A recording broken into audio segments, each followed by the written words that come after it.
Le torchon brûle en Haïti.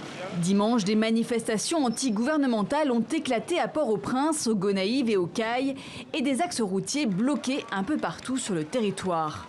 Dès aujourd'hui, nous ne connaissons plus la présence de Jovenel Moïse au Palais national parce que son mandat arrive à terme. En cause, une querelle d'interprétation de la Constitution. Pour l'opposition, le Conseil du pouvoir judiciaire et des organisations de la société civile, la fin du mandat présidentiel, c'était hier.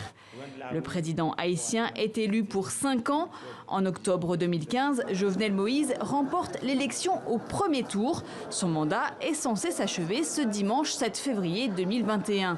Mais le scrutin est annulé en raison de fraude. Un gouvernement de transition est nommé. Jovenel Moïse est finalement déclaré vainqueur à l'issue d'une nouvelle élection organisée 1 an plus tard. Il prête serment le 7 février 2017. Mon mandat finit le 7 février 2022. C'est un mandat de 5 ans. Je ne suis pas un dictateur. Un dictateur, c'est un homme qui prend le pouvoir et ne veut pas le quitter.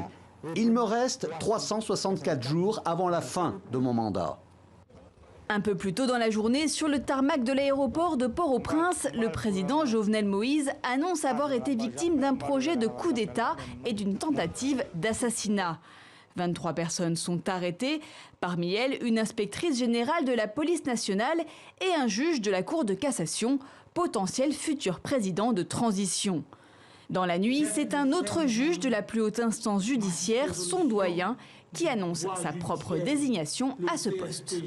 Je déclare accepter le choix de l'opposition et de la société civile pour pouvoir servir mon pays comme président provisoire de la transition de rupture.